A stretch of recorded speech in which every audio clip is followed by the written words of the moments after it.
They told me my brother was dead years ago.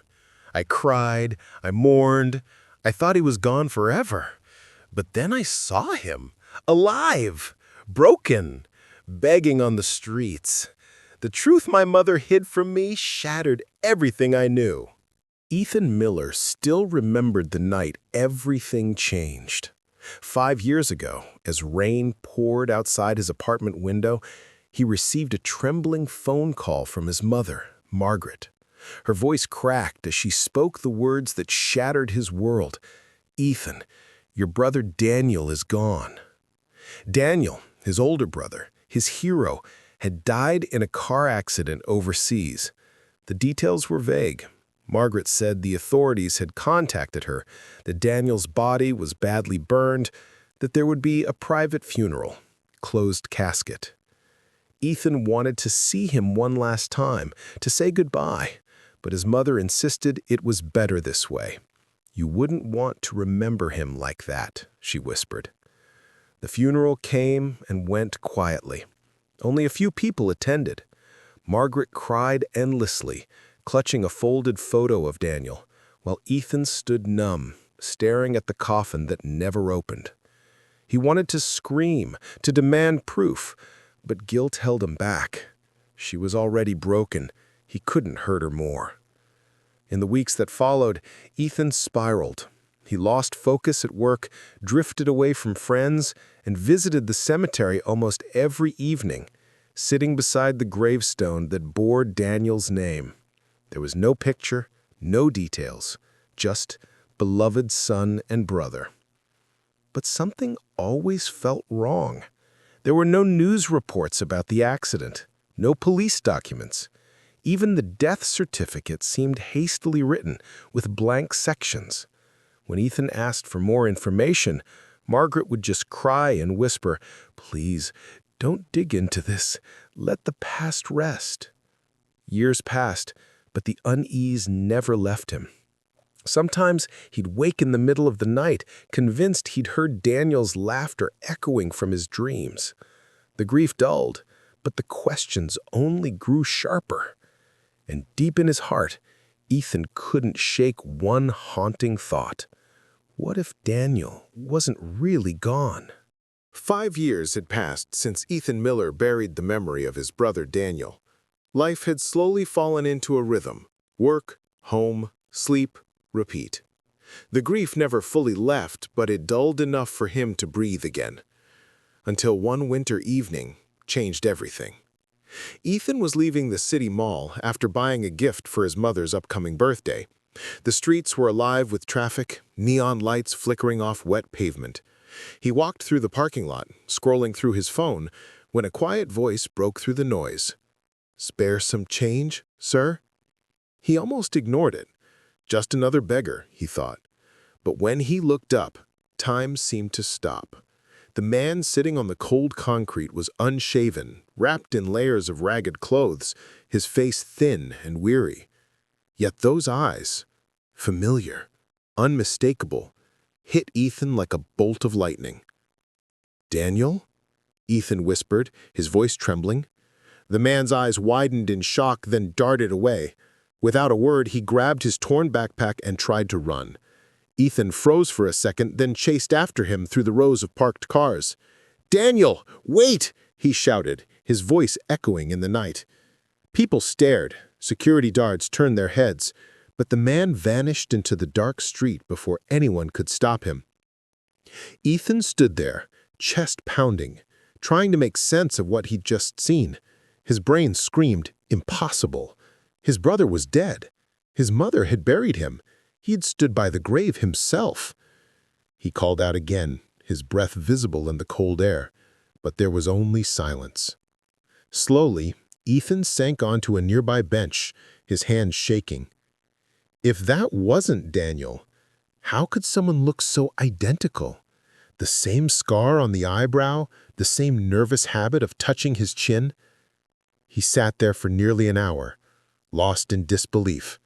The city kept moving around him, cars honking, people laughing, while his world quietly collapsed.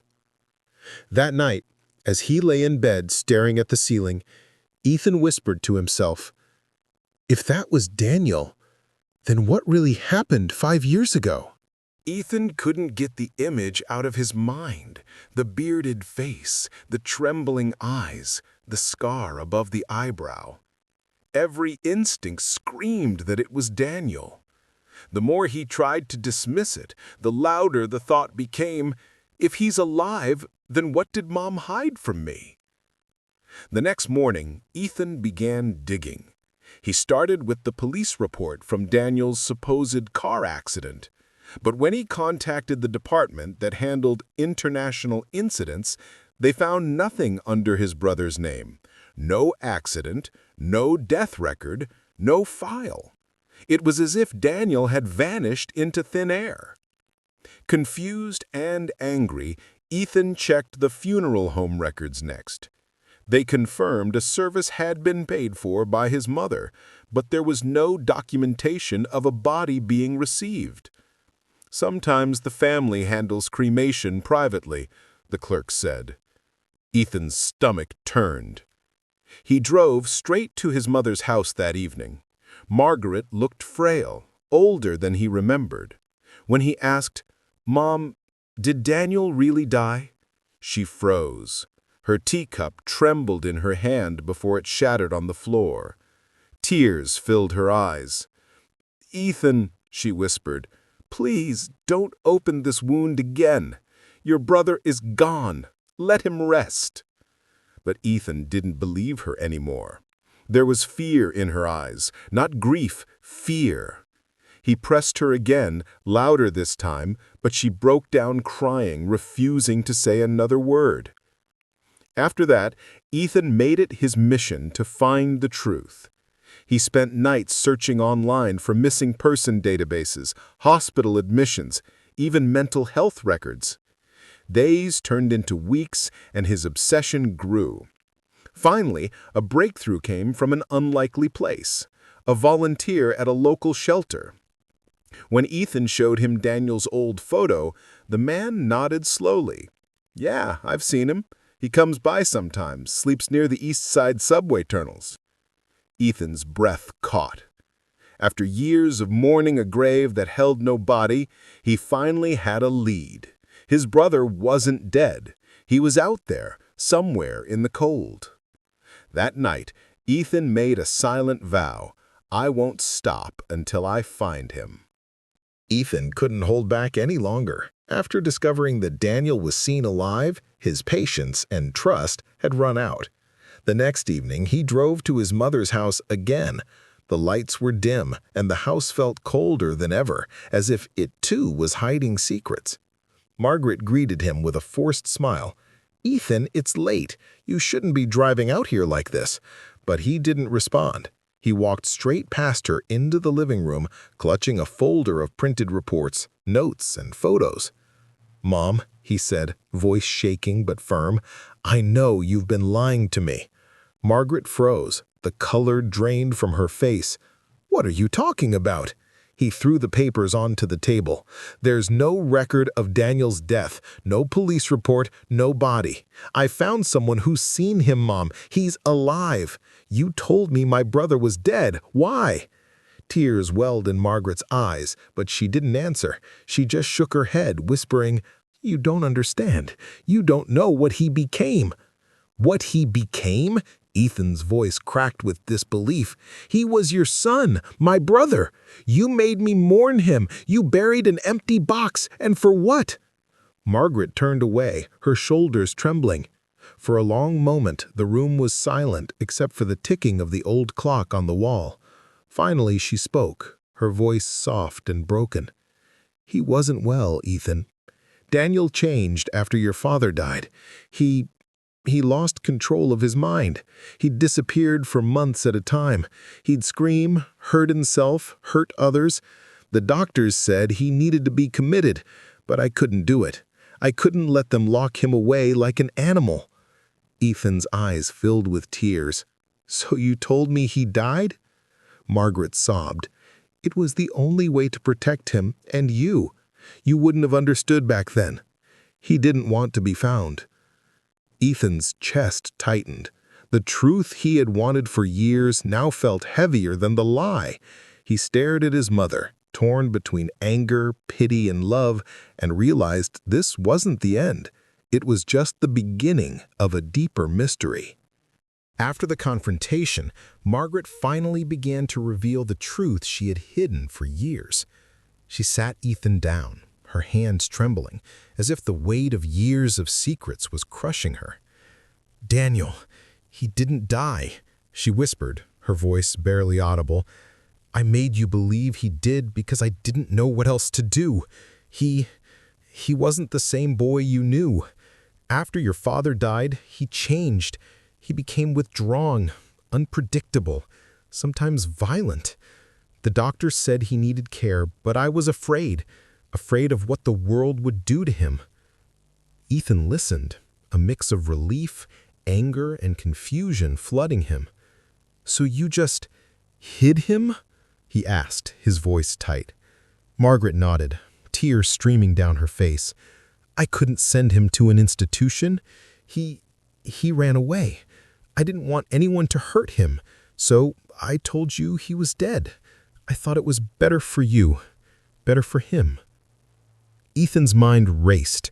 For years he had mourned, carried the weight of grief, and buried his emotions, thinking Daniel was gone forever.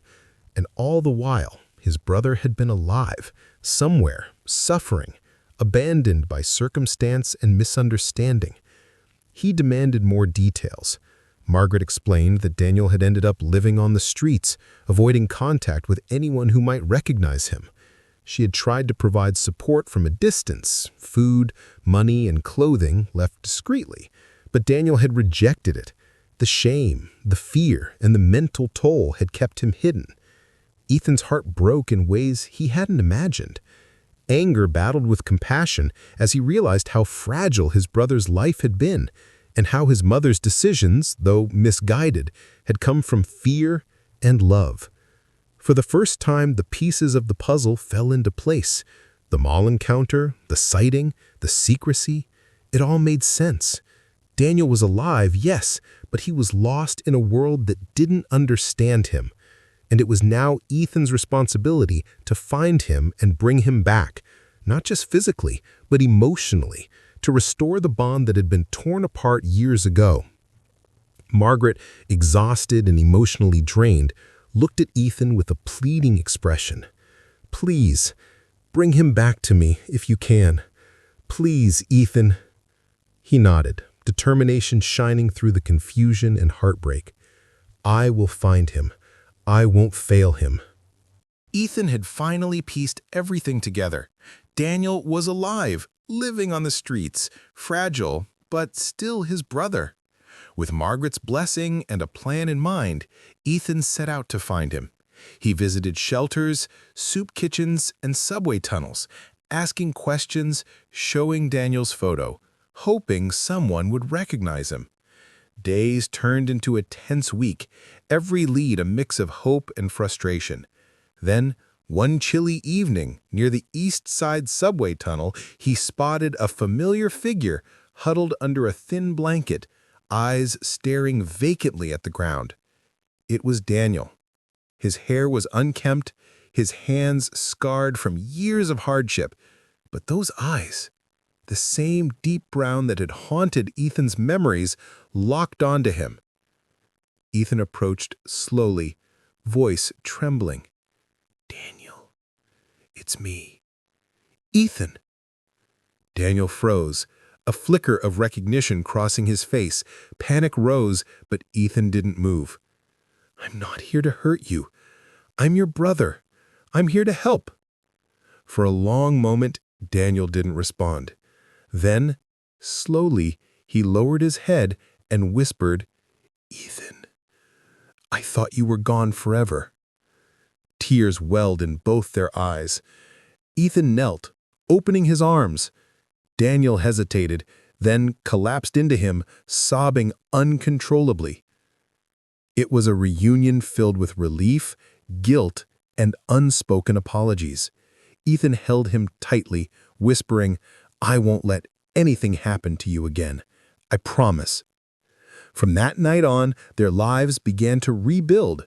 Daniel received medical care, therapy, and the love he had been denied for years.